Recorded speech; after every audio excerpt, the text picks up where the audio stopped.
Lola! Lola! May nasaga po akong balita sa labas. Pinabili lang kita ng sabon eh. Sumagap ka na ng tsismis. Kaya pala ang tagal mo. Hindi po ito chismis lang. Patay na po si Mang Macario. Ngayong umaga lang. Hindi na daw po kinaya ang sakit. Tuluyan na pala siya na maalam. Kawawa naman ang mga naulila niyang mga anak. Sa pagkakaalam ko 3 taon pa lang yata ang bunso. Balita pa nga po buntis pa ang asawa niya. Ganun talaga ang buhay. Hindi natin alam kung hanggang kailan tayo sa mundong ito. Kaya dapat piliin natin ang maging mabuti lagi sa kapwa natin.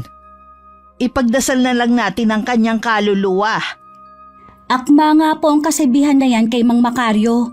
Sayang nga po hindi na siya nabigyan ng pagkakataon para magbago. Malay naman natin. Baka nung mga huling araw niya nakahingi na siya ng tawad sa mga nagawa niyang kasalanan dito sa lupa. Parang hindi naman po siya nagsisi. Dahil sa narinig ko po sa mga kamag-anak na kasama nung naghihingalo si Mang Macario, nasa isip pa rin po ang paghihigante. Kanino naman siya maghihigante?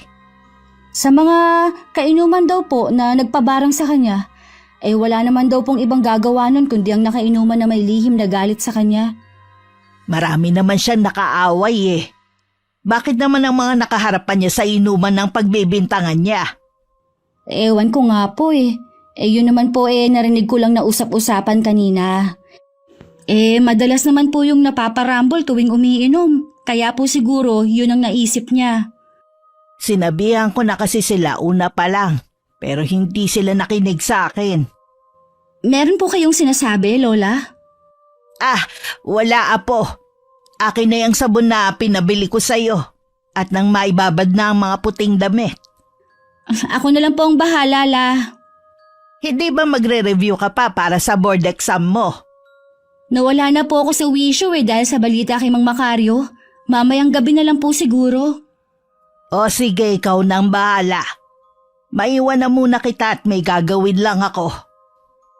Sa kabilang bayan talaga ang bahay ng pamilya ko. Tuwing may pasok sa eskwelahan, lahat kami magpipinsan ay sa bahay ni Lola Tatiana nakatira. Pero ang ilan sa amin nakatapos na at may mga trabaho na maliban sa akin na nagre-review pa para sa board exam. Pangarap ko kasi mula ng bata ang maging guro. La, akala ko po ba pupunta kayo sa Lamay? Bakit hindi pa po kayo nakagayak? Gusto ko sanang pumunta. Kaya lang hindi maganda ang panahon. Oo nga po no. Samantalang kanina maaliwalas naman ang panahon. Bukas na lang po kayo pumunta, La. Sasama din po ako sa inyo. 5 araw naman daw po ang burol Hayan na nga. Lumakas na ang ulan. Malamang po niyan walang masyadong makikipaglamay. Sana naman sa mga susunod na araw maganda na ang panahon dito sa atin. Darating kasi ang pinsan mo na taga Maynila. Dito muna siya ng 1 buwan. Sino pong pinsan? Si Daryl, anak ni Tita Beth mo na sa Maynila na nakatira. Yung po bang stepdaughter nyo? Oo, siya na nga. Mabuti po may komunikasyon pa kayo kahit matagal na ang huling pagkikita ninyo. Hindi naman kami nawalan ng komunikasyon Lagi pa rin siyang tumatawag sa akin. At minsan pinapadala niya sa akin ang larawan nilang mag-anak. Kahit nung nag-abroad siya, hindi siya nakakalimot. Ang bait naman po pala niya. Marunong din siyang tumanaw ng utang na loob sa pagpapalaki ninyo sa kanya. Mabait talaga ang Tita Beth mo, kahit nung bata pa siya. Malapit silang dalawa ng nanay mo nung araw. Bakit po ang anak lang niya ang magbabakasyon dito? Mula kasi nung mamatay ang asawa niya naging abala na siya sa kanilang negosyo. Medyo pasaway kasi ang nag-iisa niyang anak, kaya gusto raw niya munang ilayo sa mga barkada. Umiiyak nga siya nung makausap ko siya Hindi na daw niya kasi alam ang gagawin sa anak. Baka naman po dito lang magpasakit ng ulo ang anak niya ha?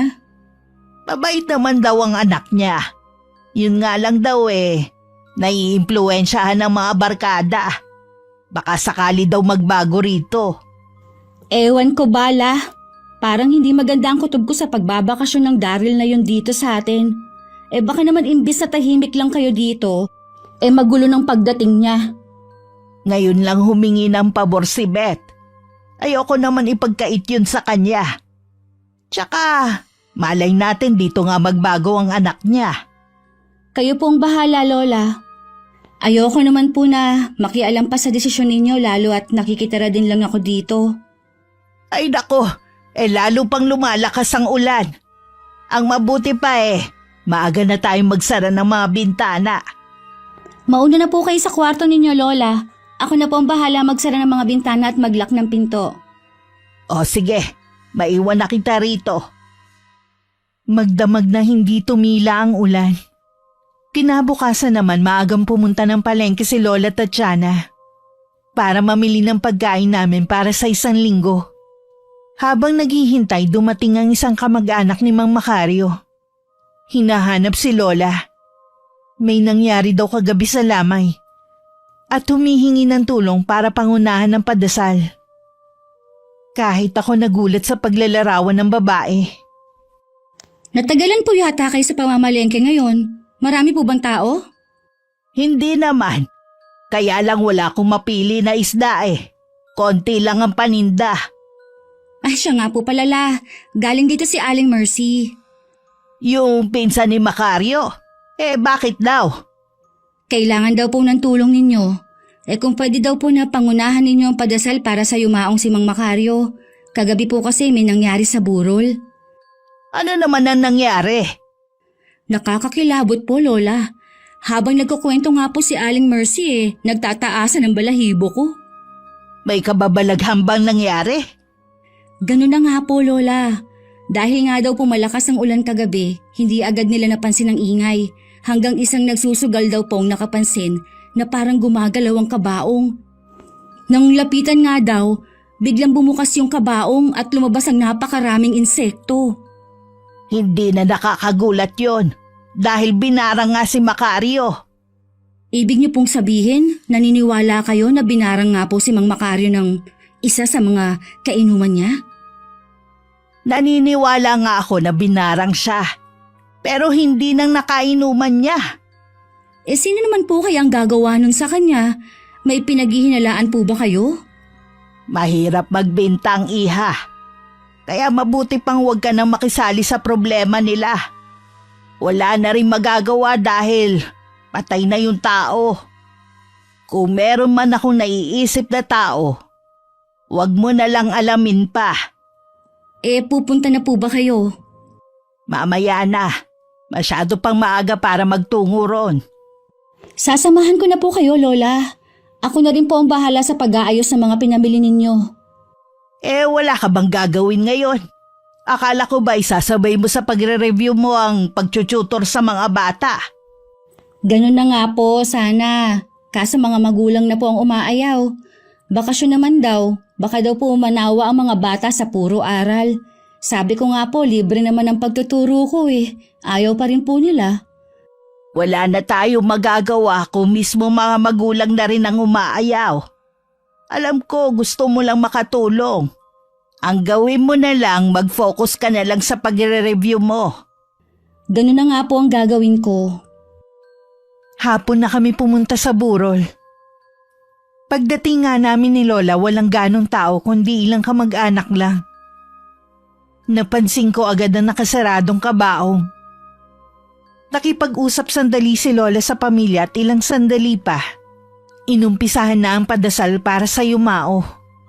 Nung nakauwi na kami, tsaka ko lang inusisa si Lola.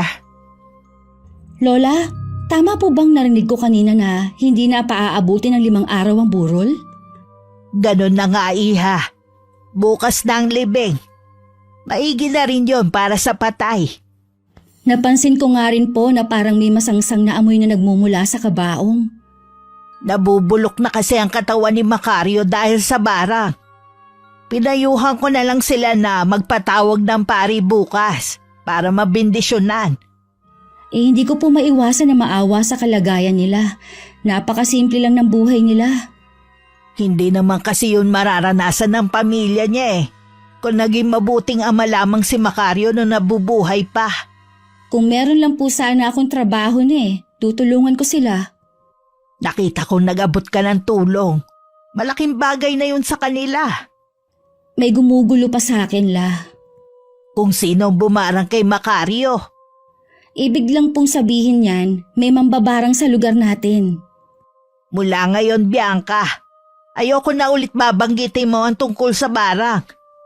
Tuwing sinasambit mo kasi yun para kang nag-aanyaya ng masamang elemento. Pasensya na po, Lola. Hindi na po ako magbabanggit ng tungkol dun. Siya nga pala, Apo. Pakilinis na rin yung gitnang kwarto, ha? Yung kasi muna pansamantala magiging kwarto ni Daryl kapag nandito na siya. Sige po, La. Lilinisan ko na po ngayon. Mula nga ng araw na yun, hindi na namin pinag-usapan ni Lola ang nangyari kay Mang Macario. Nang maihatid na rin namin ng matanda sa huling hantungan, parang nakalimutan na rin ng mga taga ron ang nangyari sa kanya. Dumating ang araw ng pagdating ng pinsan kong si Daryl. Nagluto ng maraming putahe nun si Lola para sa pagdating ng binata. Natutuwa ako makita ka, iho. Hindi ka naman ba nahirapan sa biyahe? Hindi naman po. Okay naman. Hindi ko lang inaasahan na ganito pala kalayo ito. Hindi ako makapaniwala na gusto ni Mama na dito ako magbakasyon. Maligayang pagdating, Kuya Daryl. Sino ka naman? Ako ang pinsan mong si Bianca. Okay. Alam kong pagod ka at gutom sa biyahe. Halika na sa kusina para makakain ka. Alam mo, Kuya, ang daming niluto ni Lola ngayon. Natural lang siguro yun dahil may bisita kayong parating Ang mabuti pa maghain ka na, Bianca. Opo, Lola. Daryl, iho. Bakit nga ba hindi sumama ang mama mo? Inaasahan ko kasi na magkasama kayo ngayon Dapat nga po kasama ko siya kaso po may bigla ang lakad po siya ngayong araw. Ganun ba? Sayang naman. Sana sa susunod makauwi na siya rito. Gusto ko rin kasi siyang makita bago man lang ako mawala sa mundong ito. Nakahain na po ako. Pwede na po tayong kumain. Sige na, Apo. Maupo ka na. Ayos din naman pala dito.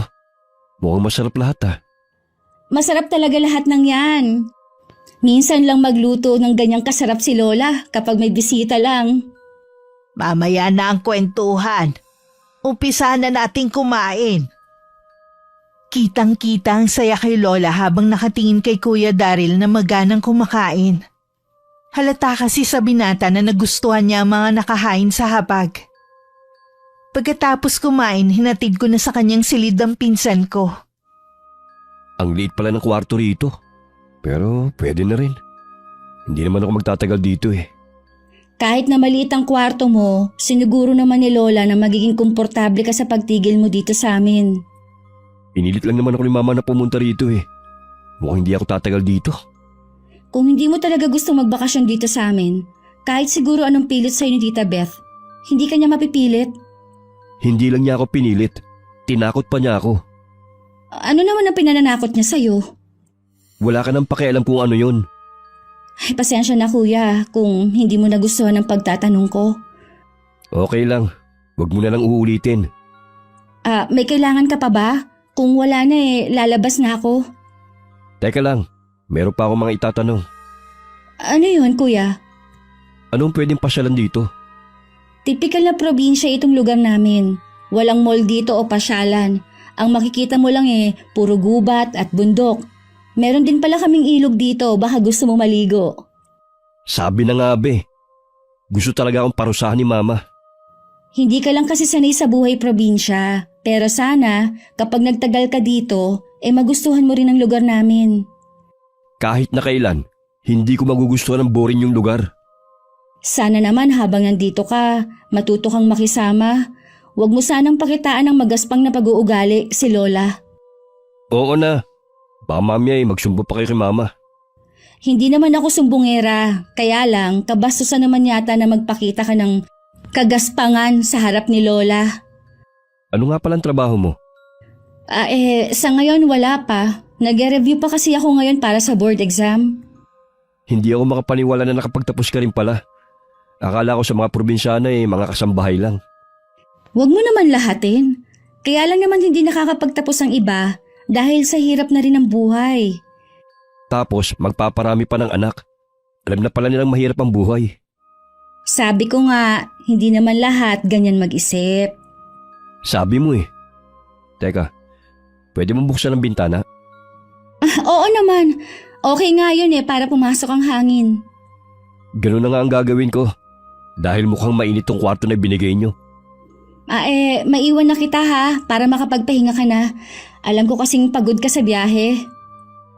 Hindi ko na hinintay na sumagot pa si Kuya Daryl. Mabilis na akong lumabas ng kwarto niya. Huminga ako ng malalim saka ako nagtungo sa kwarto ni Lola. Napasukan ko siyang nakaupo sa tumba-tumba niya at nakatanaw sa labas ng bintana. Nagpapahinga na ba si Daryl sa kwarto niya? Bago ko po siya iniwan, sinabihan ko po siya na magpahinga na. Napansin ko na may ugali ang batang yon. Baka mamaya mapikon ka sa kanya. Hahabaan ko na lang po ang pasensya ko sa kanya. Halata naman po kasi na hindi sanay sa buhay dito sa probinsya. Salamat, Apo. Ikaw na rin sana ang bahala sa kanya habang nandito siya. Alam kong hindi na siya bata. Pero pwede mo ba siyang bantayan kapag lumabas siya ng bahay? Ang laking damulag naman po ng babantayan ko. Hindi naman po siguro siya mawawala dito sa lugar natin. Hindi naman yun ang inaalala ko Kung ganun po ano po ang inaalala nyo? Dahil may kagaspangan ng pag-uugali ni Daryl, baka hindi maiwasan na meron siyang makaalitan dito sa atin. Naku Lola, hindi lang po may kagaspangan ng ugali, kundi may kayabangan din pong taglay. Kaya nga kailangan ko ang tulong mo. Hanggat nandito lang naman ang Kuya Daryl mo sa atin Baka nga hindi masunod ang 1 buwan na bakasyon niya at magpasundo na rin. Pasensya na Lola sa sasabihin ko ha, pero mas gusto ko na wag nang magtagal dito si Kuya Daryl. Ayoko lang po kasi na dahil sa kanya magka-problema kayo. Matanda na kayo para bigyan pa niya ng sakit ng ulo. Salamat Iha sa pag-aalala mo sa akin. Ayoko lang din kasing hindian ng Tita Beth mo. Bakit kaya ang bait ni Tita Beth? Tapos kabaliktaran naman ng anak niya. Sabi lang kasi ni Tita Beth mo, na-impluwensyahan ng barkada. Baka nga dahil doon. Sa tanda ba naman niyang yun? Nagpapa-impluwensya pa siya? Wala ba siyang sariling pag-iisip? Hindi naman kasi natin siya kilala ng lubos kaya mahirap manghusga. Sa bagay nga po. Sige Lola, ako na pong bahala kay Kuya Daryl habang nandito siya. Ipapasyal ko po siya sa magagandang lugar dito sa atin kung yun po magugustuhan niya. Malay mo naman, Apo. Baka po nakakaabala na po ako sa pamamahinga ninyo. Sige na po, lalabas na po ako. Sa kwarto lang po ako ha kung may kailangan kayo, Lola. Naisipan ko na lang magbasa ng libro sa kwarto hanggang makatulog ako. Kinabukasan, maaga naman ako nagising. Naabutan ko na si Lola sa kusina. Hindi ko na talaga kayo naunahan sa pagising sa umaga. Hindi mo naman kailangan makipag-unahan sa akin Pwede ka naman matulog hanggat gusto mo. Hindi naman po kasi ako sanay na gumising ng tanghali na. Alam niyo naman po na hindi kami sinanay ng mga magulang namin ng ganun. Lalo at nasa ibang bahay. Sa bagay nga, kilala ko ang nanay niyo. Mas strict pa sa akin. Ano nga kaya ang almusal na gusto ng pinsan mo? Naku, tingin ko po Lola, hindi po yun kakain ng pagkaing simple lang.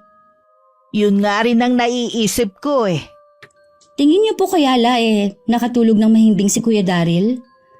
Hindi ko nga alam Pero nung hating gabi kasi na magising ako, naririnig ko ang mga yabag sa kwarto niya. Baka kako na mamahay lang. Hindi magtatagal masasanay din siya. Mamaya pa naman siguro gigising si Kuya Daryl. Titingin na lang po ako sa may tindahan ni Aling Susan ng pwede niyang ulamin. Parang may ideya na po ako kung ano ang kinakain ng mayayaman.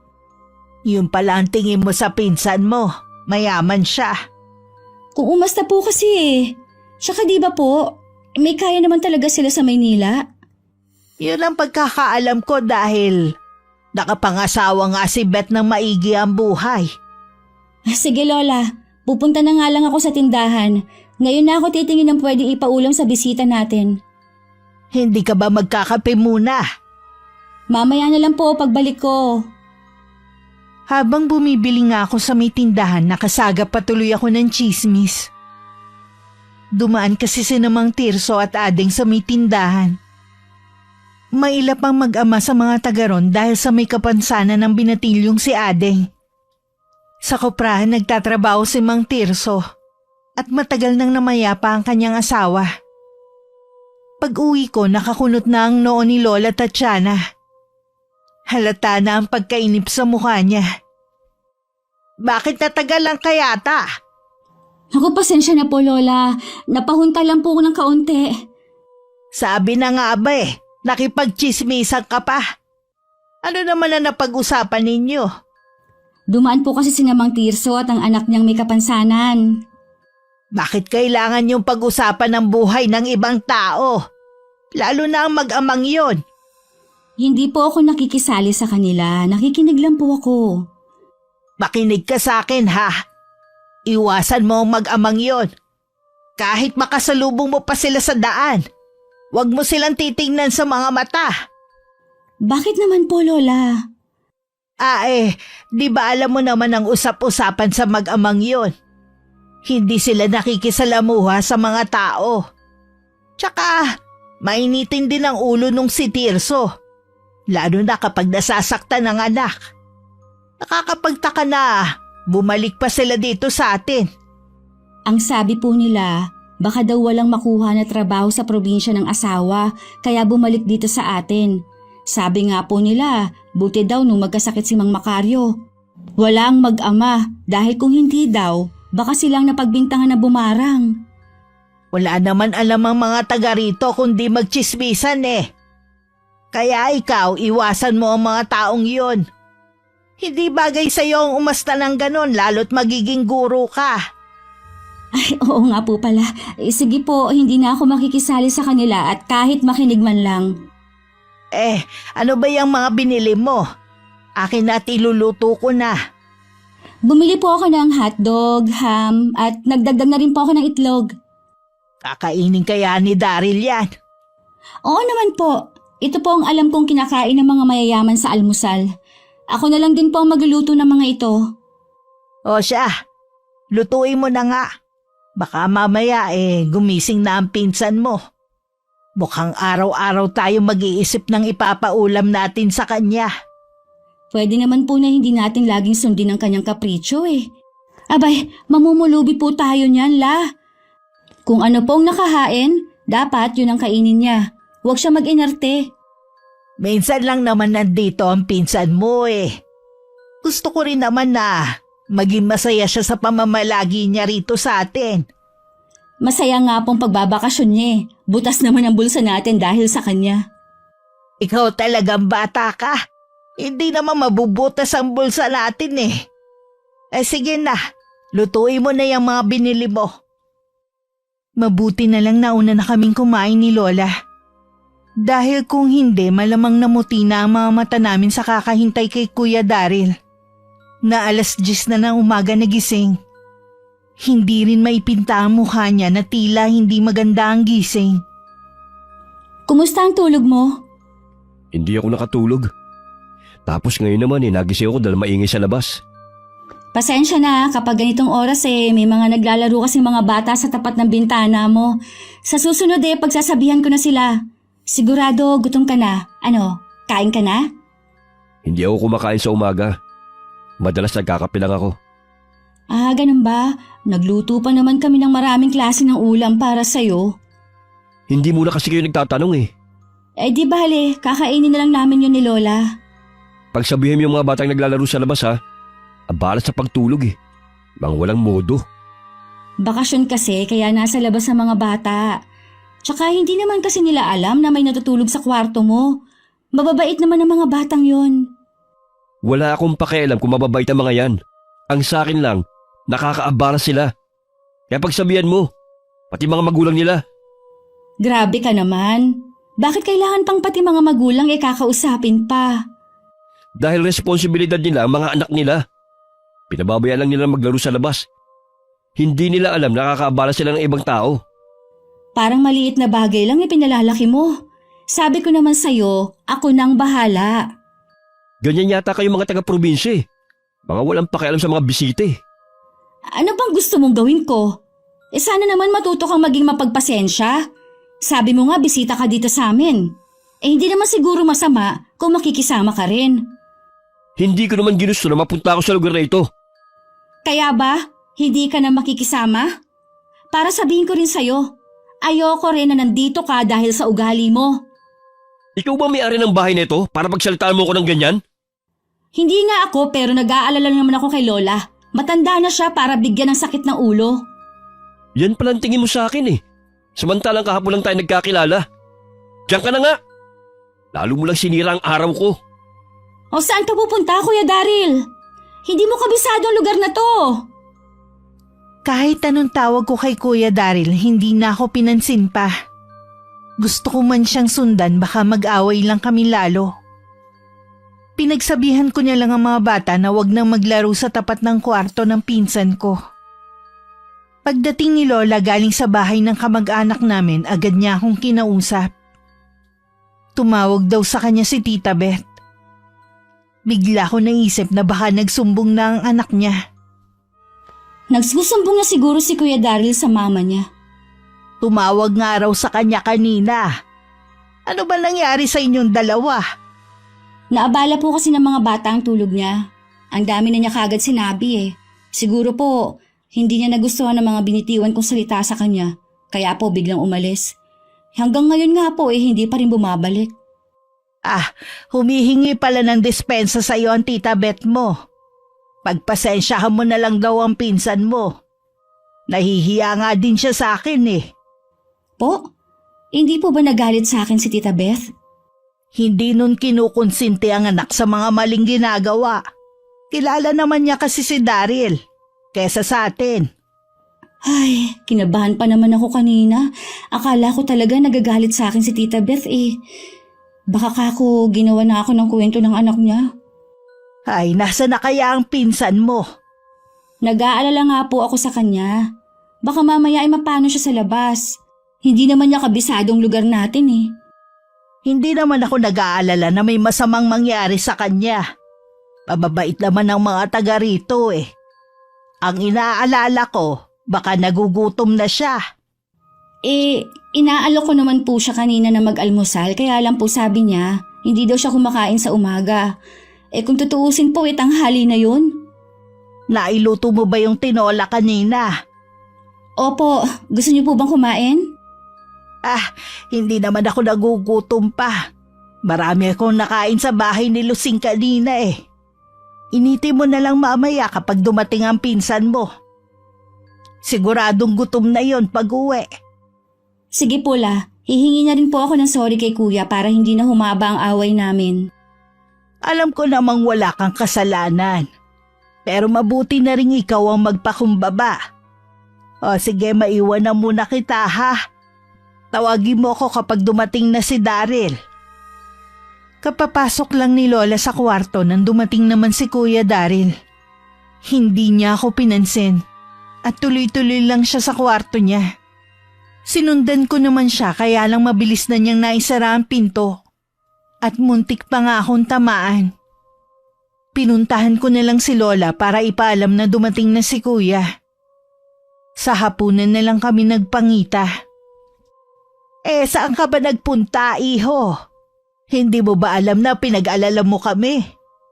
Nag-ikot-ikot lang po ako para mawala ang init ng ulo ko. Tatatlo lang tayo sa bahay na to. Ayoko na nag-aaway kayo ng dahil lang sa maliit na bagay. Pasensya ka na kuya sa mga sinabi ko sa'yo kanina. Anong magagawa ko? Nakikitira lang naman ako dito sa bahay na to. Magagawa mong sabihin lahat ng gusto mo. Nakikitira lang din naman ako sa bahay ni Lola. Ang akin lang naman, sana, habang nandito ka, Huwag mo naman pasakitin ang ulo ng lola natin. Nakikitira ka lang naman pala eh. Pero kung pagsalitaan mo ko, akala mo ikaw ang may-ari nitong bahay. Tama na yan. Ayoko na kayo makikita na nagtatalo. Lalo na sa harap ng hapagkainan. Pasensya na po, lola. Ito lang ba ang ulam natin? Hindi ba paborito mo ang tinola? Oo nga po. Pero hindi ako sanay na iisa lang ang ulam pag kumakain. Pasensya ka na, apo. Bukas na lang ako magluluto ng ulam. Ano bang gusto mong ulamin bukas? Pupunta rin ako sa palengke. Buti po sana kung kaya niyong lutuin. Halata naman na puro simpleng lutuin lang ang alam niyo eh. Magluto na lang kayo ng maraming putahe bukas. Tapos mamimili na lang ako kung anong gusto kong kainin. Hindi kami mayaman ni lola para maibigay ang gusto mo. Lalo na ang mag-aksaya ng pagkain. Kakainin naman natin yung mga yun eh. Paano maaksaya? Paano kapag hindi maubos? Eh di ipakain sa aso. Oh, hindi pa rin pag-aaksaya yun. Dahil hindi naman itatapon. Palibasa kasi, hindi mo naranasang magutom kaya mo yan nasasabi. Sa mga katulad namin na nakaranas ng gutom, bawat butil ng kanin mahalaga sa amin. Hindi ko nga naranasan na magutom. Pero hindi ko naman siguro kasalanan kung bakit lumaki kayo na mahirap. At ako nakakaangat sa buhay. Hindi ko naman sinasabi na kasalanan mo. Sana lang habang nandito ka, huwag mo kaming paghanapan ng buhay na nakasanayan mo. Hindi naman namin kayang ibigay ang lahat ng gusto mo eh. Ang dami mo na kagad sinabi. Huwag kang mag-alala. Tatawagan ko si mama. At sasabihin ko na magpadala ng pera dito. Baka maging kasalanan ko pa kapag naghihirap kayo. Ang mabuti pa, mga apo, kumain na lang tayo. Maliban sa masama ang nagtatalo sa harapan ng pagkain, hindi rin magandang paghintayin ng grasya. Nauna na si Lola sa pagkuha ng pagkain. Parang napipilitan namang kumain si Kuya Daryl ng hapunan. Habang kumakain kami, tahimik lang ang lola namin. Batid ko na hindi niya nagustuhan ang pagtatalo na naman namin ng pinsan ko. Kinabukasan maaga kami na malengke. Ako ang pinapili ni Lola na sa tingin ko'y kinakain ni Kuya Daryl. Makalipas nga ng 1 oras, umuwi na rin kami. Nadatnan naman namin na gising na si Kuya. Mabuti namang gising ka na, iho. Bumili ko ng kakanin sa palengke. Halika, kumain tayo. Masarap tong iterno sa kape. Hindi po ako nag-aalmusal. Nagtimpla na rin ako ng kape kanina. Hindi ko gusto ang lasa ng kape nyo. Gusto mo ba ng tsokolate? Ipagtitimpla kita. Huwag na po. Mag-iikot na lang ako sa paligid. Masyado pang maaga para lumabas. Maya-maya na lang, iho.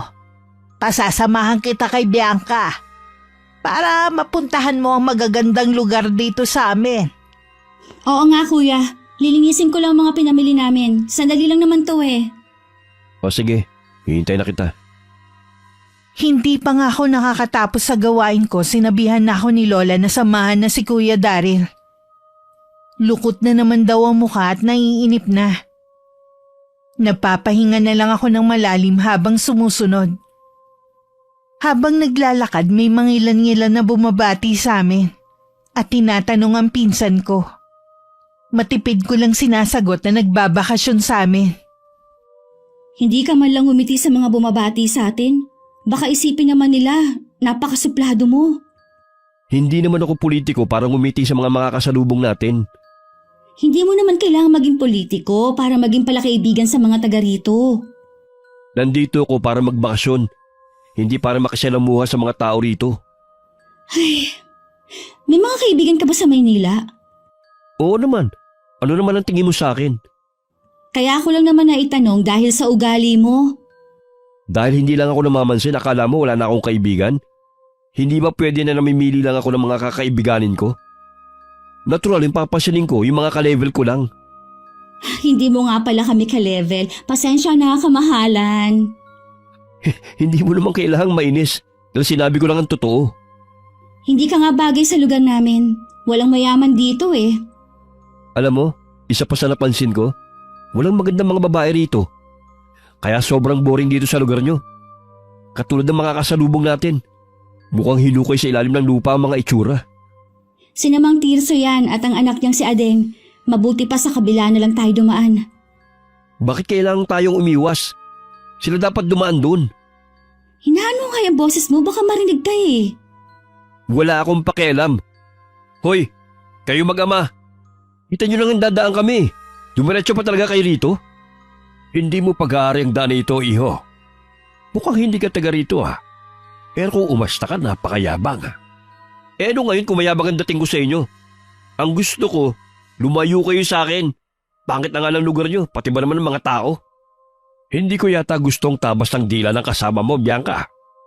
Pasensya na po kayo sa pinsan ko, Mang Tirso. Hindi lang po maganda ang gising niya. Apo ka rin pala ni Aling Tatiana. Palalampasin ko ito, iho. Pero sa susunod, hindi na. Ikaw, Bianca, pagsabihan mo ang pinsan mo, hindi ganun kahaba ang pasensya ko sa mga katulad niya. Opo, huwag po kayong mag-alala. Pagsasabihan ko po siya. Bakit kailangan ikaw pang humingi ng pasensya sa mga yon? Kung mahirap ka na nga, mas mababa pa sila sa'yo. Hindi ka ba talaga titigil, ha? Nakapag-aral ka naman siguro, bakit ang bastos mo? Hanggang langit yung kayabangan mo, ha? Bakit ka ba nagagalit, ha? Ikaw tong bastos eh. Ibang tao pa talaga ang kinakampihan mo. Sinisiguro ko sa'yo na makakarating to kay mama. Sige, magsumbong ka! Wala akong pakialam! Nauna na akong naglakad pa uwi sa bahay. Hindi ko na rin napansin na tumigil sa di kalayuan ng mag-ama. At malinaw pang narinig ang mga sinabi ni Kuya Daryl. Pagdating sa bahay, kinuwento ko naman kay Lola ang nangyari. Kitang-kita ko naman sa kanya ang pamumutla. Mabuti na lang po, hindi siya pinatulan ni Mang Tirso. Totoo naman kasi na parang hinukay sa ilalim ng lupa ang mag-amang yun. Ang mabuti pa, ayusin mo na ang mga gamit mo. Tatawagan ko ang mama mo at ipasusundo na kita rito. Dahil lang doon paalisin nyo na ako rito? Ang babaw nyo naman. Hindi ko hahayaan na bastusin mo ang mga kababaryo ko. Hindi pwede yung asal mo sa inyo ang pairali mo dito sa amin. Pero Lola, kararating ko lang. Pauwi nyo na kagad ako? Ano na lang po sasabihin ni Mama? Maiintindihan ng mama mo ang dahilan ko. Lalo't malalaman niya ang ginawa mo. Malit na bagay, pinalalaki nyo lang. Sige, alis na ako rito. Ayusin ko na yung mga gamit ko. Ayoko naman talaga rito eh. Ayos lang po ba kayo? Namumutla po kayo. Oo, apo. Mali nga siguro na pumayag akong dumito si Daryl. Hindi ko akalain na malala pala ang pag-uugali niya. Kahit nga po ako'y nagulat sa inasal ng yun, seryoso po ba talaga kayo na pauwiin na si Kuya Daryl? Oo, ayoko na balang araw eh. Pagsisihan ko na hindi ko pa siya pinaalis. Gusto ko rin sana siyang makasama at maging ang mama niya. Kaya lang hindi ko mapapatawad ng sarili ko kapag may masamang nangyari sa kanya nang dahil sa kapabayaan ko. Tama lang naman po ang pasya ninyo. Kaysa naman po, dito pa siya makahanap ng kaaway. Kaya alam po, ano kayang sasabihin ni Tita Beth? Baka mamaya gawan pa tayo ng kwento ng anak niyang yan. Wala na akong pakialam kung magsumbong man siya ng kung ano-ano sa mama niya. Sana naman, pangaralan din ni Tita Beth ang anak niya. Hindi ba niya alam na pwedeng ikapahamak ni Kuya Daryl? Yung ugaling ganun? Aminado naman si Beth sa malaking pagkukulang sa anak niya. Wala siya nung mga panahon na lumalaki ang pinsan mo. Akala daw niya, sapat na ang naibibigay niya ang mga kailangan nito. Huli na mapagtanto niya ang mga pagkukulang niya. Kaya po ba pinagbakasyon niya dito ang anak niya? Umaasa siya na baka dito magbago? Hindi naman na po batang musmus si Kuya Daryl para madali ninyong masusweto. Kung siya na nga nanay nahihirapan, tayo pa kaya na ngayon lang natin siya nakasama? Yun na nga apo eh. Sana naman hindi dibdibin ni Tirso ang ginawa ng pinsan mo. Sinabi naman po ni Mang Tirso na palalampasin niya ang ginawa ni Kuya Daryl. Mabuti nga kung ganon. Paano kung magbago ang isip niya? Ano naman po ang gagawin kung sakali ni Mang Tirso dun kay Kuya Daryl? Huwag mo nang alamin. Ang malas nyo naman kasi. At nakasalubong niyo pa ang mag-amang yun. Habang nag-uusap kami ni Lola Tatiana kanina, pakiramdam ko meron pang mas malalim na dahilan ng pag-aalala niya. Nang araw ding yun umalis na sa amin si Kuya Daryl. Hindi pa nakakausap ni Lola si Tita Beth. Meron lang tinawagan ng pinsan ko para masundo siya. Kahit wala na sa bahay si Kuya Daryl, may mga pagkakataon pa rin nakikita ko na malalim ang iniisip ni Lola. Nakausap niyo na po si Tita Beth? Hindi pa, iha.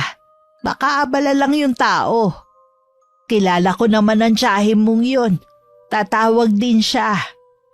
Iniisip niyo po siguro si Kuya Daryl, ano? Hindi ko maiwasan eh.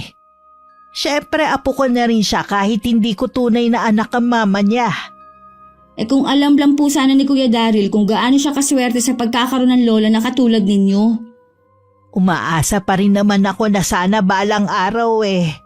Bago man lang ako mawala sa mundong to, makasama ko silang mag-ina. Malay niyo po, isa sa mga araw na to dalawin kayo ng mag-ina. Baka magbago na rin doon si Kuya Daryl. Maiba nga pala ako. Akala ko ba uuwi ka muna sa inyo? Nag-aalala po kasi akong iwan kayo dito eh. Sige na, dalawin mo na ang pamilya mo. Huwag mo na akong alalahanin pa. Babalik din po ako kaagad. Siguradong namimiss ka na ng pamilya mo. Umalis na rin ako ng araw na yon para kinabukasan ay makabalik din ako. Masaya ako na makasama ang mga magulang at mga kapatid ko. Kaya lang hindi ako mapakali. Siguro dahil tuwing umuwi ako sa amin, may naiiwan pa sa bahay ni Lola para samahan siya. Napansin naman yun ng mga magulang ko. Kaya pinayagan nila ako na umuwi na rin agad. Samantala, hindi inaasahan ni Lola na habang nagdidilig siya ng kanyang mga halaman, darating si Mang Tirso. Anong ginagawa mo rito? Akala mo ba hindi ko napapansin ang pag-aaligid mo sa bahay ko? Wala na yata yung binata nagbabakasyon sa lugar natin Umuwi na siya ng Maynila. Alam ko ang nangyari sa inyo. Ako na ang humihingi ng paumanhin sa iyo. Masyadong magaspang ang pag-uugali ng apo mo. Halata na hindi naturuan ng magandang asal. Alam ko naman yun. Kaya lang hindi tama na basta mo na lang siya husgahan na hindi naturuan ng magandang asal. Kagaya ng ginawa niyo sa amin ng anak ko. Pasalamat siya apo mo siya. Dahil kung hindi... Gagawin mo rin sa apo ko ang ginawa mo kay Macario. Ha? Hindi ko lamang sinasabi mo. Huwag ka na magmaang-maangan pa. Alam kong ikaw ang bumarang sa tao. Walang ibang gagawa nun kundi ikaw. Alam kong galit ka sa kanya dahil sa ginawa niya sa anak mo. Tama ka. Ako nga may gawa nun. Alam ko rin na sinubukan mong tulungan siya. Pero huli na ang lahat. Bagay lamang ang nangyari sa kanya. Perwisyo siya sa baryo natin. Ikaw ang perwisyo sa lugar na to. Akala mo yata hindi ko alam pati bata pinapatulan mo. May mga bata dito na basta na lang nagkakasakit na wala namang dahilan. Alam kong kagagawan mo yon. Wala ka na ba talaga sa tamang pag-iisip, ha? Habang nabubuhay ako, hindi ako papayag na may manakit sa anak ko. Turuan mo ang anak mo na makisalamuha sa mga taga rito. Hindi lahat ay masama. Marami pa rin ang mabubuting tao. Hindi namin kailangan na makisalamuha sa inyo. Masaya na kami ng anak ko na dalawa lamang kami. Kung ganon, umalis na kayo sa baryo na to. Sa malayong lugar kayo tumira kung ayaw mong pakialaman kayo. Hindi ikaw magsasabi niyan sa akin. Dito kami titira hanggat gusto ko. Nandito ang kinabubuhay namin. Kung ganon, layuan mo ang pamilya ko. At tigilan mo na rin ang pagbibigay ng sakit sa mga bata. Oras na may mabalitaan pa ako. Sinasabi ko sa'yo ngayon pa lang, hindi mo magugustuhan ang gagawin ko. Matanda ka na. Ano pang magagawa mo, ha? Huwag mo kong subukan. Katawan ko lang ang mahina. Pero hindi ang kakayanan ko. Nagtagisan pa ng titig sina Lola at Mang Tirso bago umiwas ang huli at humakbang paalis. Nagtataka naman ako nang makita ko silang magkausap. Malayo pa lang kasi natanaw ko na sila. Bahagya pang nagulat si Lola nang makita niya akong papalapit. Bakit nandito ka na agad? Wala po kasi kayong kasama dito eh. Tsaka pinayagan naman po ako ni nanay at tatay. Ano pong sadya ni Mang Tirso sa inyo? Halika na muna sa loob ng bahay. Doon tayo mag-usap. Para pong galit si Mang Tirso kanina. Ay, ito nga po pala ang gulay na padala ni na tatay. Nag-abala pa talaga ang mga magulang mo. Maraming salamat sa mga pinadala nila. Lola, sabihin niyo na po ang dahilan kung bakit yung kausap si Mang Tirso kanina. Hay, bago ka pa umuwi sa inyo, napansin ko na ang pagtanaw niya dito sa bahay natin. Kanina nilapitan na niya ako kaya sinita ko na. Inaabangan kaya niya si Kuya Daryl? Ganun na nga. Kaya tama lang ang desisyon ko na pauwiin ko na siya sa kanila. Bakit parang tingin ko po natatakot kayo kay Mang Tirso? Palagay ko naman po hindi niya sasaktan si Kuya Daryl. Wala naman po siyang sinasaktan sa mga taga rito eh. Yan ang palagay niyong lahat. Pero ang taong yon maitim ang budhi at mapaghigante. Ano po? Hindi ko po kayo maintindihan, Lola. Tama ang sinabi mo. Binarang si Macario. Binalaan ko sila noon pero hindi sila nakinig. Pinayuhan ko rin sila na huwag pupunta sa ospital. Lalo lang kasi nito pinadadali ang buhay niya. Puro kasi katigasan ng ulo ang pinaiiral eh. Si Mang Tirso po ba ang may kagagawan ng pangbabarang sa kanya? Wala nang iba. Kaya natakot ako nang sabihin mo na pinagsalitaan sila ni Daryl ng hindi maganda. Ngayon po alam ko na kung bakit niyo po kami pinaiiwas sa kanila. Kayo lang po bang nakakaalam ng tunay nilang pagkatao? Ang Lola Noemi mo alam din ang tungkol sa kanila. Ayoko lang na mapahamak kayo ng mga apo ko. Pagdating pa lang ng pamilya na yun sa atin, alam ko na agad ang pagkatao ni Tirso. Sana naman po wala na mapahamak sa mga taga rito. Binalaan ko na siya kanina. Kung ayaw niyang bumalik sa kanya ang gagawin niya. Tama pala talaga ang kutob ko noong una pa lang. Problema lang ang dadalhin dito ni Kuya Daryl. Tumawag na po ba sa inyo si Tita Beth? Hindi pa nga Siguro nga nagtatampo siya sa akin. Malamang nga po kung ano-anong sinasabi ni Kuya Daryl sa kanya. Hay nako, bakit kasi lumitaw-litaw pa siya sa buhay natin? Ang mahalaga naman wala na tayong alalahanin pa. Ang gusto ko lang ang makausap si Beth para makapagpaliwanag. Hayaan na nga lang po natin kung ayaw pang makipag-usap sa inyo ni Tita Beth. Hindi na po natin yun problema. Mabuti pa aayusin ko muna ang mga dala mo. Magpahinga ka na muna riyan. Nang mga sumunod na araw, hindi ko na nakikitang malungkot at nag-aalala si Lola. Ako naman abala sa pagre-review ko. Kasalukuyang kaming nasa sala ni Lola. Abala siya sa pananahe habang nagbabasa naman ako. Nang bigla na lang merong kumatok sa may pinto. Nagkatinginan pa kami ni Lola bago ako tumayo at tiningnan kung sino ang dumating. Pareho pa kami nagulat sa bisitang dumating. Bakit ka bumalik? Si Mama may gusto na bumalik ako rito. Itatakwil daw niya ako kapag umuwi ako sa amin. Nasaan bang mama mo? Hinihintay kasi ni Lola ang tawag niya Nasa amin. Abala sa negosyo niya. Kaya wala na siyang panahon para tumawag sa inyo. Hindi ka na nga pwede pa dito sa bahay ni Lola. Ano yung sobrang inaabot mo? Pera yan. Panggastos dito sa bahay habang nandito ako. Ang yabang mo talaga, no? Akala mo ba madadaan mo kami sa pera mo? Isaksak mo yan sa baga mo. Iho, hindi namin kailangan ng pera mo. Hindi ka na kasi pwedeng mamalagi dito dahil sa ugali mo. Posible kasing magkaroon ka lang ng kaalitan dito sa lugar namin. Ayoko na mapahamak ka. Wala na po ako mapupuntahan Hindi po ako makakapasok sa bahay namin. Wala ka bang kaibigan na pwede mong lapitan? Bago pa ako pumunta rito, nilapitan ko na silang lahat. Isa lang ang sagot nila. Hindi nila ako matutulungan. Naiintindihan ko naman sila eh. Dahil tulad ko, asa lang din sila sa mga magulang nila. Ay, hindi ka nga pwede dito sa amin.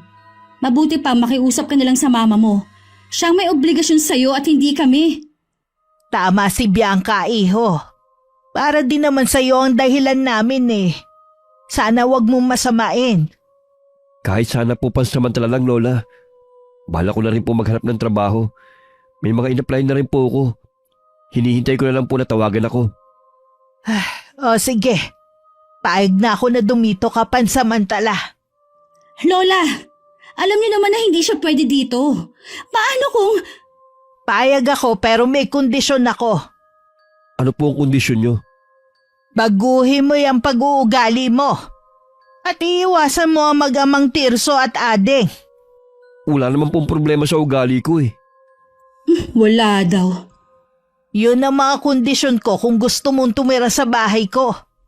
Sige po. Sabihin nyo na kung ano po ang ugali ko na gusto nyong baguhin ko. Tsaka, sino po ba yung mag-ama na tinutukoy nyo? Sila lang naman ang mag-amang sinabihan mo na mukhang galing sa hukay. Sila ba? Totoo naman kasi. Lalo na yung anak. May kapansanan kasi si Adeng. Sana naman, huwag mong pagtawanan. Kung hindi ka susunod sa kondisyon ni Lola, mabuti pa umuwi ka na lang sa inyo. Oo na, susunod na ako. Hindi ko rin naman gusto makaharap ang mag-amang yun. Para din naman sa kabutihan mo ang sinasabi namin eh. Pwede na po ba akong pumasok sa kwarto ko? Napagod po kasi ako sa biyahe. Sige na Apo, magpahinga ka na muna. Ipapatawag na lang kita sa hapunan. Salamat po, Lola. Pero baka hindi na rin po ako maghapunan. Kulang din po kasi ako sa tulog eh. Kaya baka bukas na po ako magising. Teka lang, bago ka matulog, ibigay mo muna yung sobrang naglalaman ng pera. Kukunin mo rin pala. Ang dami mo pang arte. Ibibili rin namin yan ng pagkain mo habang nandito ka. Ibabalik ko naman ang sobra kapag umalis ka na. Okay, sabi mo eh. O ito na. Ikaw nang bahala dyan. Ilang araw pa lang na nakakabalik si Kuya Daryl, ang dami na naming natatanggap na reklamo sa mga kapitbahay. Pati nga mga batang naglalaro lang sa tapat namin nasisigawan niya. Ako na lang lagi ang humihingi ng pasensya sa mga magulang. Sinasabi ko ring aalis din ng pinsan ko at nagbabakasyon lang sa amin ng ilang araw. Ay, mali po yatang pumayag kayo na dumito ulit si Kuya Daryl. Puro na lang po reklamong natatanggap ko sa mga kapitbahay natin eh. Wala na tayong magagawa pa. Basta hindi lang sila magkakaharap ni Tirso. Wala tayong magiging problema. Isa rin po yan sa inaalala ko eh. Natatakot din po ako sa pwedeng gawin sa kanya ni Mang Tirso. Bantayan mo na lang siya kapag wala kang ginagawa. Hindi naman siya lumalayo eh. Hindi naman po siya bata para bantayan ko eh. Marami din po kasi akong ginagawa. Hindi na nga. Pero para siyang naliligaw ng landas dahil hindi nga siya nagabayan ng maayos ng mama niya. Tingin ko kulang siya sa atensyon at pagmamahal kahit may pera sila. Habang narito siya, gusto kong iparamdam sa kanya ang pag-aaruga na hindi niya naranasan. Kaya ikaw, habaan mo ang pasensya mo sa kanya. Akala ko pa naman, kapag maraming pera, masaya. At wala ka nang hahanapin pa sa buhay. Malungkot din pala. Oo naman, hindi lang pera ang nagpapasaya sa tao. Kaya maswerte kayong magpipinsan. Kahit mahirap ang buhay ninyo kumpleto kayong pamilya. At kontento sa kung anong meron kayo. Bigla tuloy akong naawa kay Kuya Daryl. Sige, magiging mabait na ako sa kanya mula ngayon. Mabuti naman. Labis akong matutuwa kung makikita ko kayo nagkakasundo na. Nasan kaya ang pinsan mo? Kanina pa siya umalis Nandyan lang po yun. Hindi naman po yun lumalayo. Mamaya po, kapag hindi pa siya umuwi, hahanapin ko na po siya. Baka nga nalibang lang sa labas. Sana nga magkaroon siya ng mga kaibigan dito sa lugar natin.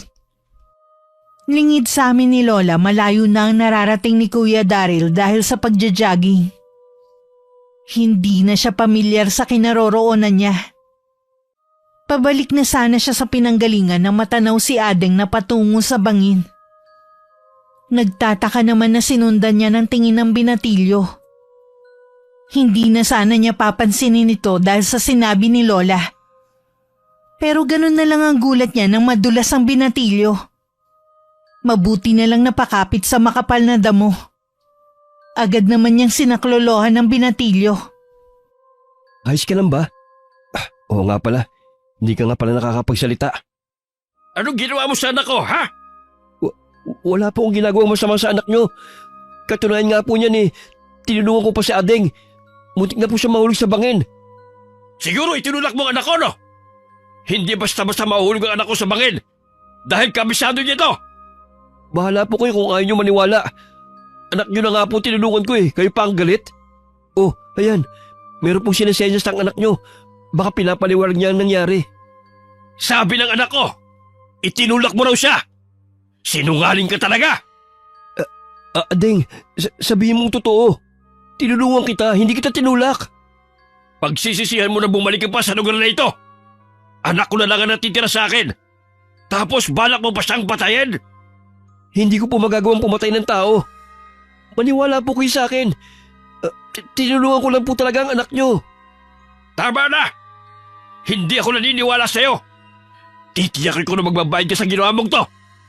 Wala akong pakailam. Kahit apo ko pa ni Aling Tatiana. Walang sino man ang maaaring manakit sa anak ko. Lalo na ang isang dayong katulad mo. Hindi ko na po ipagpipilitan na nagsasabi ako ng totoo. Alam po ng Panginoon ang totoo. Ginamit mo pa ang pangalan ng Panginoon sa katarantaduhan mo? Umalis ka na. Kung ayaw mo ngayon pa lamang ay magbayad ka sa ginawa mo. Aalis na po ako. Adeng, sana sabihin mo sa tatay mong totoo. Masama nga ang ugali ko. Pero hindi ko kaya manakit ng tao. Kahit naglalakad na palayo si Kuya Daryl, ramdam pa rin niya ang pagsunod ng matalim na titig sa kanya ni Mang Tirso. Hanggang makauwi sa bahay, parang tulala pa rin ang pinsan ko sa nangyari. Mabuti nakauwi ka na. Ngayon ka lang yata natagalan sa labas. Ipapasundo na nga sana kita kay Bianca. Nawili po ako sa pagtakbo Hindi ko na malayan na napalayo na pala ako. Sa susunod kuya, sasamahan na kita para hindi ka maligaw. Baka mamaya kasi makarating ka sa lugar kung saan nakatira ang mag-ama. Bakit po pala iniiwasan ng mag-amang yun? Sadya talaga silang mailap sa tao umpisa pa lang ng pagdating nila rito. May ugali rin kasi si Tirso, lalo na kapag nasasaktan ng anak niya. Kaya sabi ko sa'yo, iwasan mo mag-amang yun. Ayoko magkaroon kayo ng problema. Opo, mapasok na lang po muna ako sa kwarto ko. Sige iho, magpalit ka ng damit. Basa ka ng pawis Parang may kakaiba sa kanya, Lola. Baka napagod lang siya. Siguro nga po. Lalabas lang po muna ako. May kukunin lang akong libro kay Mela. Hindi po ako magtatagal. Hindi pa nga ako nakakarating sa bahay ng kaibigan ko, nakita ko na si Mang Tirso. Madilim ang anyo nito na tila susugod sa gera. Hindi ko tuloy maiwasan ang kabahan. Kaya nagpalinga-linga ako sa paligid. Merong mga tao na napahinto rin sa kanilang ginagawa at nakatingin sa gawi ko. Napakasama ng pinsan mo. Tinitiyak ko sa'yo na magbabayad siya sa ginawa niya. Matitikman niya ang galit ko. Hindi ko po kayo naiintindihan. Ano po ba ang ginawa ni Kuya Daryl? Kasalanang mortal ang ginawa niya sa akin. Kailanman hindi ko siya mapapatawad. Ano po bang kasalanan? Sabihin niyo na mapagalitan ni Lola. Muntik na niyang patayin ang anak ko. Ho? Paano po muntik ng patayin? Itinulak niya sa bangin ang anak ko. Nasa bahay ngayon si Adeng at takot na takot pa rin. Ayaw na niyang lumabas pa ng bahay namin. Ako na pong humihingi ng dispensa sa ginawa ng pinsan ko. Patawarin niyo na po siya. Para niyo na pong awa. Hindi ako marunong maawa sa mga tao nang aapi sa anak ko. Lalo't dayo rito sa lugar natin. Mang Tirso, parang awa na po ninyo. Mang Tirso, huwag po muna kayong umalis. Kahit anong tawag ko kay Mang Tirso, hindi na niya ako pinansin. Nagtataka naman ng mga tao sa naging reaksyon ko na tila takot na takot. Nagmamadali na rin akong bumalik sa bahay para ipaalam kay Lola ang nalaman ko. Kahit siya, nakitaan ko rin ng takot. Agad naming kinumpronta si Kuya Daryl. Sa tingin mo kaya maniniwala kami sa'yo, ha? Yun ang totoo. Hindi ko siya tinulak. Tinulungan ko pa nga ang binatilyong yun eh. Kung totoo ang sinasabi mo, bakit ibang sumbong ni Adeng sa tatay niya? Sinungaling ang binatilyong yun. Pagkatapos ko siyang tulungan, ito pang igaganti niya sa akin. Wala siyang utang na loob. Dapat kasi hindi ka nalang bumalik dito sa amin eh. Puro problema lang ang dinadala mo. Nandamay ka pa talaga. Alam mo, mabuti pa, umalis ka na dito. Galit na galit si Mang Tirso kanina. Hindi ka niya mapapatawad sa ginawa mo. Hindi ako natatakot sa kanya. Handa akong harapin ang galit niya. Kapag umalis ako, para ko na rin tinanggap na sila ang nagsasabi ng totoo. Hindi ito ang oras para pairali mo yung kayabangan mo. Hindi mo kilala si Mang Tirso. Mas mabuti pa rin na umuwi ka na sa inyo. Sa tingin ko huli na ang lahat. Hindi natin siya pwedeng paalisin rito. Haharapin natin ang problemang ito ng sama-sama. Maniwala po kayo, Lola. Hindi ko magagawa ang bagay na yun. Oo, mayabang ako at magaspang ang ugali ko. Pero hindi ko magagawa ang binibintang ng mag-ama. Naniniwala ako sa iyo, iho. Nararamdaman kong nagsasabi ka ng totoo. Salamat po, Lola, at naniniwala po kayo sa akin. Pwes, ako hindi naniniwala sa'yo. Galit na galit talaga sa akin si Bianca. Huwag mo na lang siyang pansinin. Nag-aalala lang naman siya sa iyo. Kung sakali po nakasuhan ako ng mag-ama, haharapin ko po sila. Pasensya na rin po kung pati kayo ay nadamay sa problema ko. Hindi ka kakasuhan ni Tirso. Sa ibang paraan kanya sisingilin. Ano pong ibig niyong sabihin? Mahirap ipaliwanag, iho. Baka hindi ka rin maniwala. Tsaka ko na lang sasabihin sa iyo. Sa ngayon huwag ka munang lumabas ng bahay, ha? Kinausap ko muli si Lola nang kaming dalawa lang. Habang tumatagal din, nakakaramdam ako ng takot at pag-aalala sa pinsan ko. Kahit kasi nangingibabaw ang galit ko sa kanya, naaawa pa rin ako sa sasapitin niya. Ano pong gagawin natin? Ayoko po na maghintay na lang tayo na kung anong gagawin ni Mang Tirso. Wala na siya sa bahay nila. Siguradong pumunta siya sa altar kung saan siya gumagawa ng ritual. Kung ganun po, wala na tayong magagawa para pigilin ang mangyayari kay Kuya Daryl. Makukontra ko lang ang sumpa oras na tumalab na yun sa biktima. Marunong po kayo manggamot ng barang? Akala ko po, naghihilot lang kayo. Ang totoo niyan may nalalaman din ako sa pangbabarang. Pero kailanman hindi ko yung ginamit sa masama. Kundi nang gagamot lang ako. Kaya wala nagkakasakit sa inyong mga apo ko dahil agad kong nilulunasan Kaya po pala tuwing nagkakasakit kami magkakapatid, kahit gaano pa kalubha, hindi kami dinadala sa ospital kundi dito sa inyo. Huwag ka na mag-alala sa pinsan mo. At huwag ka na rin magalit. Nagsasabi siya ng totoo. Paano niyo po natiyak ang bagay na yan?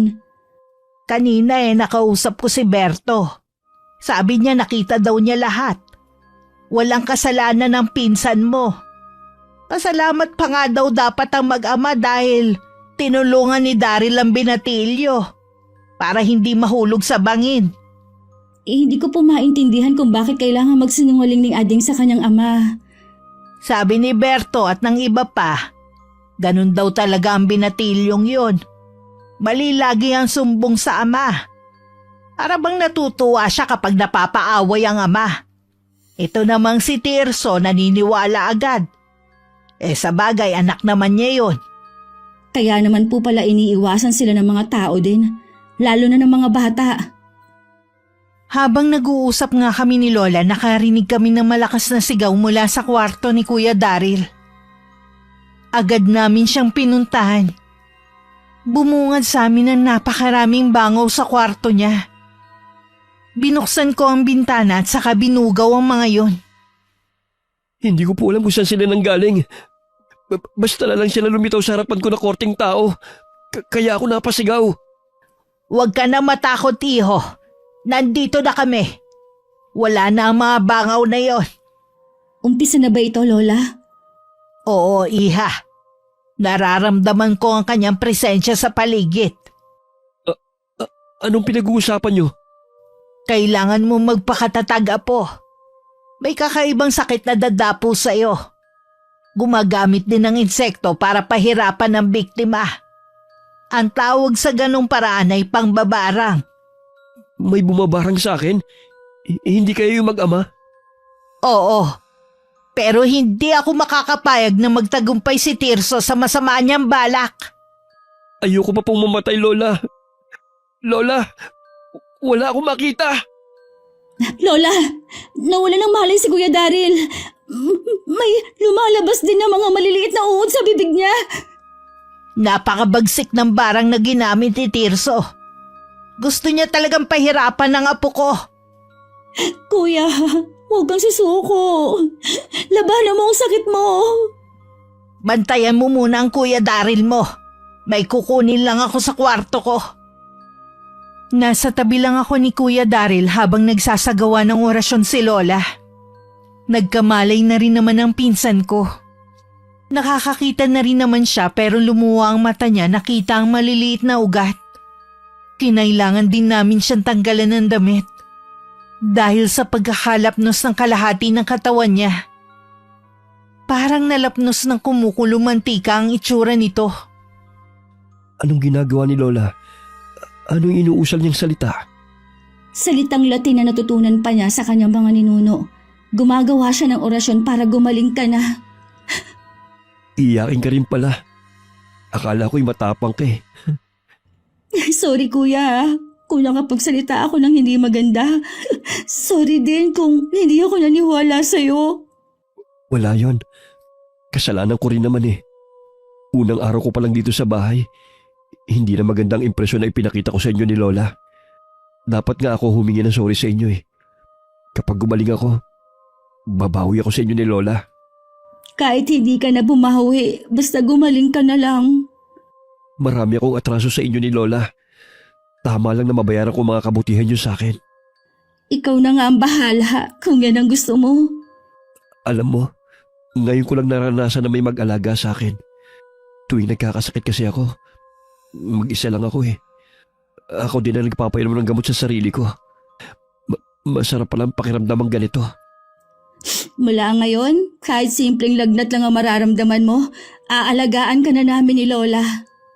Talaga? Ang swerte ko naman sa inyo. Sana, noon ko pa kayo nakilala ni Lola. Hindi pa naman huli eh. Pwede pa tayo magsimula ulit. Pangako, magiging mabait na ako sa'yo. Bianca, pasensya ka na ha. Kumikirot kasi yung mga sugot ko at mga mata ko eh. Gusto ko munang matulog. Mamaya na lang tayo magkwentuhan ulit. Pakiusap lang. Huwag kang aalis sa tabi ko ha. Natatakot kasi ako eh. Huwag kang mag-alala. Hindi ako aalis sa tabi mo. Babantayan kita. Kitang-kita ko sa mukha ni Kuya Daryl ang paghihirap. Tumaas baba din ng kanyang dibdib na tila nahihirapan sa paghinga. Lalo rin lumulubha ang kanyang mga sugat. Nagnanana na ang mga yon at may malansang amoy na rin ang lumalabas. Lola, bakit po kaya lumalala ang kalagayan ni Kuya Daryl? Ayaw makipagkasundo ni Tirso. Gusto niya talagang mamatay si Daryl. Gagaling po ba si Kuya? Wala akong pagpipilian kundi ibalik sa kanya ang barang na ginawa niya. Yun lang ang paraan para makaligtas si Daryl. Bago ko isagawa ang huling orasyon, kailangan ko munang humingi ng kapatawaran sa Diyos sa gagawin ko. Alam kong malaking kasalanan ang gagawin ko. Pero ito lang ang tanging paraan para mailigtas ang pinsan mo. Gawin niyo na po, Lola. Hirap na po si Kuya Daryl. Wala naman siyang kasalanan para magdusa. Oo, Apo. Gagawin ko na. Iwan mo muna ako. Kailangan ko mapag-isa sa gagawin ko. Sige po, Lola. Sa tabi lang ako ni Kuya Daryl. Pabiling-biling na si Kuya Daryl sa kanyang higaan dahil sa matinding sakit na nararamdaman. Kahit anong pagpapakalma na gawin ko, parang hindi niya ako naririnig. Samantala, palakas naman ng palakas ang inuusal na dasal ni Lola. Para bang bawat salita na binibitiwan niya ay latigo na lumalatay sa katawan ng pinsan ko. Kasabay ng paghinto ni Lola sa kanyang orasyon, bigla na lang din nawalan ng malay si Kuya Daryl. Lola! Si Kuya Daryl po nawala ng malay! Hindi na siya gumagalaw! Hintayin lang natin. Gagaling na rin ang pinsan mo. Ang ibig niyo pong sabihin, natalo niyo si Mang Tirso? Oo, Apo. Kailanman hindi magwawagi ang kasamaan. Salamat sa Diyos! Ligtas na si Kuya Daryl! Tignan mo, unti-unti nang nawawala ang sugat niya. Bumabalik na rin sa dati ang mga mata niya. Oo nga po. Kuya, magaling ka na. Siguradong gutom siya kapag nagising. Magluluto muna ako para may makain ng pinsan mo. Bantayan mo muna siya ha, hanggang magising siya. May lungkot ako na aninag kay Lola bago siya lumabas. Hindi ko na lang yun pinansin pa. Baka ako nagkakamali lang ako. Pagkalipas ng ilang araw, meron ipinagtapat sa amin si Lola. Maging kami man ng pinsan ko nakaramdam ng panlulumo. Walang dapat sisihin sa nangyari kundi ako. Wala kang kasalanan. Ang anak niya nagtulak para gawin yun ng kanyang ama. Kung nagsabi sana siya ng totoo, hindi aabot sa ganito. Sana hindi na lang ako bumalik dito. Problema patuloy ang dinulot ko. Dahil sa akin nawala ng ama ang binatilyong yun. Kung hindi ko ibinalik sa kanya ang barang niya, ikaw ang mamamatay. Ilang beses ko siyang pinakiusapan pero hindi niya ako pinakinggan. Naging sarado na ang isipan niya. Binalot na ng matinding galit ang puso niya. Mahirap pong mawalan ng ama. Naranasan ko po yun. Gusto ko po sanang tulungan si Adeng. Ako rin po, Lola. Gusto ko rin pong tumulong. Lagi na lang daw nagmumukmuk ang binatilyo sa bahay nila. Naaawa din naman ako. Kaya kayo na lang din ang magdala ng tulong ko. Hindi ko rin kasi maiwasan na makonsensya sa nangyari eh. Hindi ganun kadali na makuha ang loob ni Adeng. Lalo't kami ang sinisisi niya sa pagkamatay ng kanyang ama. Halos araw-araw namin siyang pinupuntahan para dalhan ng pagkain at mga damit. Sa pamamagitan man lang nun, maramdaman niya ang taus-puso naming pakikiramay.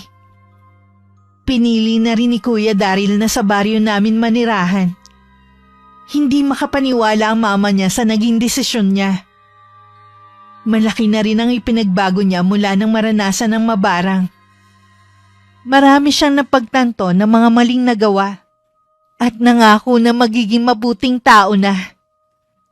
Wakas,